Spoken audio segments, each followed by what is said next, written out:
광주의 한 학교에서 위기 학생을 보호해야 할 학교와 경찰의 협조가 제대로 이루어지지 않아 논란이 되고 있습니다. 학생을 가장 가까이에서 신속하게 보호할 수 있는 관계기관들의 협조 체계에 허점이 있는 것으로 드러났습니다. 김혜정 기자입니다. 광주의 한 초등학교. 선생님이 학생의 몸에서 의심스러운 상처를 발견하고 학교 전담 경찰관에게 아동학대 의심 사례로 신고했습니다.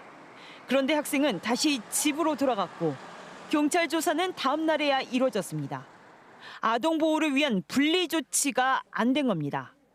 이 아동학대 예방과 대처 매뉴얼에 따르면 학교 측은 경찰에 신고 접수할 때 아동 보호를 위한 긴급 대책을 마련하고 경찰은 현장을 확인한 뒤 아동 안전을 확보해야 하는데 정작 보호받아야 할 학생을 학교 측이 하교시켰기 때문입니다.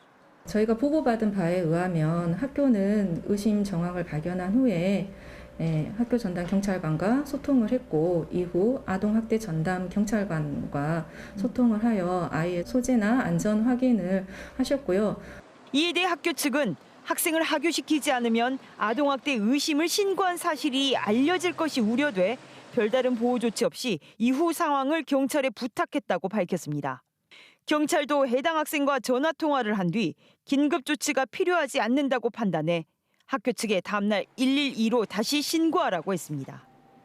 결국 다음날 112 신고를 받은 경찰이 학교에서 조사를 진행했지만 이마저도 협조가 되지 않아 갈등을 빚어야 했습니다. 경찰이 이렇게 하고 신고자를 알게 됐다 이거예요, 보호자가. 그다음에 보호자로부터 항의가 들어오면 자기가 그걸 막아야 할 의무가 있다는 거예요. 그래서 학생을 면담을 못 시켜줬다는 거예요. 감사시 전화를 했어요. 아니 이런 일이 있으니까 조치를 해달라. 국민신고 앱에다가 신고를 하라는 거예요. 아동학대 의심 신고 사흘째에도 해당 학생의 상태를 정확히 파악하지 못하고 있는 상황. 위기 학생 관리를 위한 교육당국과 수사당국 그리고 지자체 간 긴밀한 협조 체계를 다시 점검해야 할 때입니다.